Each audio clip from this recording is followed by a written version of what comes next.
Hello and welcome viewers, happy Holi to everyone. मेरे channel talking Prachi में आपका स्वागत है।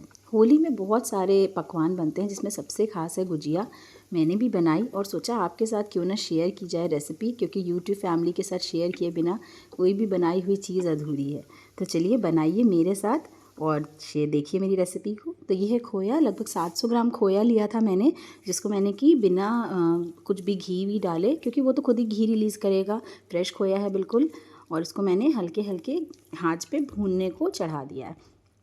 करीब 10 से 12 मिनट लगते हैं और धीमी धीमी आंच पे खोया, ये देखिए बिल्कुल ब्राउन कलर हो गया। जितना अच्छा खोया भुना रहेगा, शेल्फ लाइफ गुजिया की उतनी अच्छी हो जाती है और उतना ही सौंधा टेक्सचर आता है, नहीं तो वो कच्चा सा खोए का टेस्ट आता है मुंह में। तो मेरा खोया बिल्कुल भुन के अब रेडी है और उसी पैन में मैंने खोए को निकाल के और उसी पैन में मैंने बिना घी भी डाले ड्राई फ्रूट रोस्ट करने शुरू कर दिए। इसमें मैंने कोकोनट, काजू, बादाम, चिरौंजी, किशमिश और आप अपनी पसंद के ड्राई फ्रूट्स डालते हैं तो ये कर दिया। ड्राई फ्रूट्स भून के निकालने के बाद मैंने थोड़ी सी सूजी डाली, सिर्फ 4 से 5 चम्मच सूजी। सूजी से थोड़ा भुरभुरा टेक्सचर आ जाता है, नहीं तो खोया की सिर्फ खोए की स्टफिंग बहुत हैवी भी होती है और वो बहुत स्टिकी भी हो जाती है। तो मैंने थोड़ी सी सूजी डाली है और वो भी भून के निकाल दी। और अब ये है आटा, मैदा, जिसमें मैं लगाने जा रही हूँ मोइन। देसी घी का मोइन लगाने जा रही हूँ मैं। मोइन का होना सही मायने में बहुत इम्पॉर्टेंट है। अगर मोइन ज़्यादा हो गया तो अच्छी गुजिया नहीं बनेगी, बहुत सॉफ्ट हो जाएगी, और मोइन कम हो गया तो बहुत टाइट हो जाएगी। तो आटा गूंदने के साथ साथ मैंने पानी गर्म करने का रखा था, क्योंकि घी का मोइन लगा रही हूँ तो थोड़े गुनगुने पानी से मैं आटा गूंदूंगी। और इस तरीके से हथेलियों के बीच में, पाम्स के बीच में आपको रगड़ के आटे को मोइन लगाते वक्त एक ब्रेड क्रम्ब जैसा टेक्सचर होता है वो देना है। इससे ऐसे अच्छे से रब करने से मोइन अच्छा लग जाता है।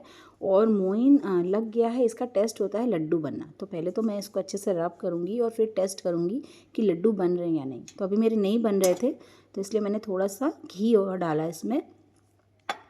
और फिर से मैं इसको हाथों के बीच में, हथेलियों से, पाम से रगड़ूंगी। ये जो गुजिया मैं बना रही हूँ ये बिल्कुल मेरी मम्मी की रेसिपी है और बिल्कुल नो फेल रेसिपी है। बचपन से हम लोग ऐसे ही खाते आए हैं, तो ये पूरी रेसिपी डेडिकेटेड है मेरी मम्मी को। तो थैंक यू मम्मी, इतनी अच्छी रेसिपीज़ और भी ऐसी बहुत सारी रेसिपीज़ हमें सिखाने के लिए। तो देखिए अब बातें करते करते ये मेरी गुजिया के लड्डू बनने लगे हैं, आटे के ये लड्डू बनने लगे हैं, मतलब मोइन बिल्कुल परफेक्ट हो गया। अब मैं इसको गूँथ लेती हूँ।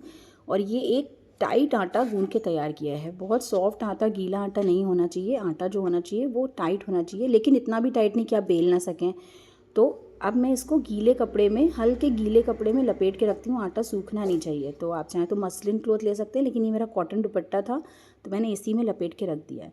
अब इस दौरान हमारी जो खोया वगैरह था वो मैंने मिक्स कर दिया, खोया, सूजी, ड्राई फ्रूट्स, और वो ठंडा हो गया तो मैं इसमें शुगर डाल रही हूँ, 2 कप शुगर, और वो मैंने मिक्स कर दिया। और फिर ये इलायची पाउडर, अच्छे से 2 चम्मच इलायची पाउडर मैंने सब मिक्स कर दिया। अब हमारी स्टफिंग रेडी है बिल्कुल।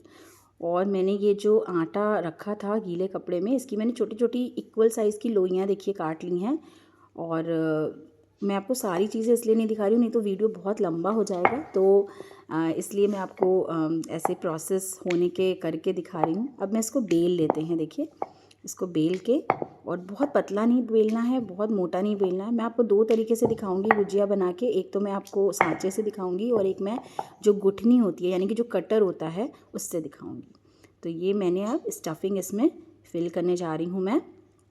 और स्टफिंग बहुत ज़्यादा नहीं भरें, बहुत कम भी नहीं भरें। बहुत कम होगी स्टफिंग तो भी नहीं अच्छी लगती, और बहुत ज़्यादा होगी तो गुजिया फटने के चांसेस रहते हैं।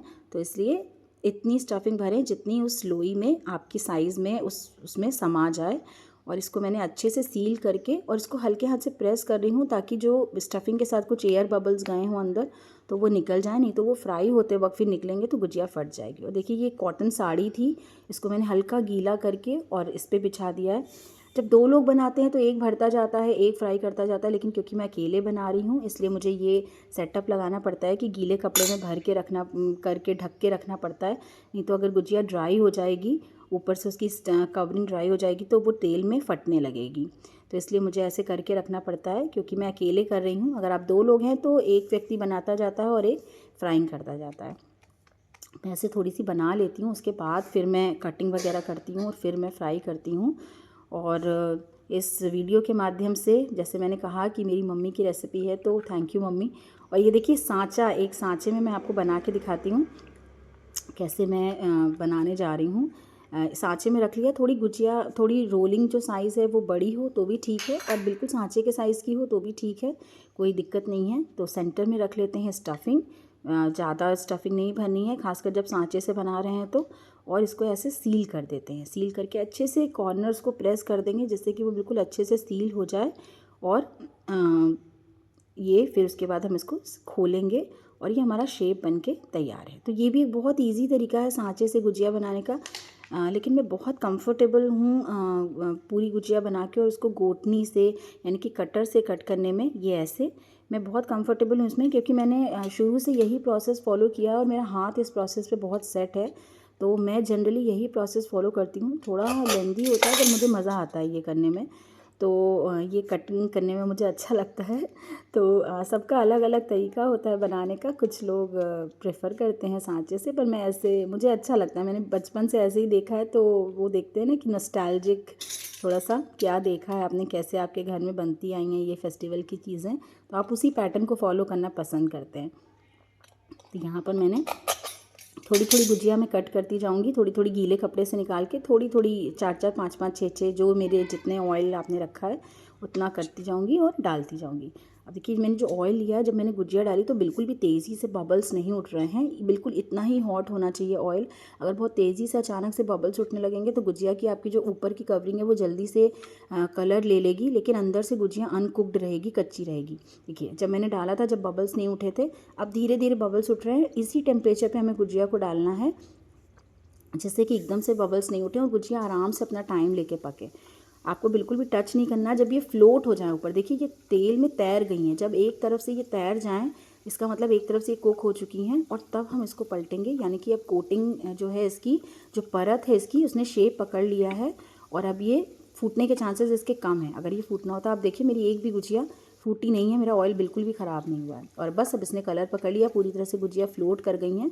तो अब हम इनको, मैंने तो किचन टॉवल पे निकाला है, आप चाहें तो जो छलनी होती है उस पर भी निकाल सकते हैं।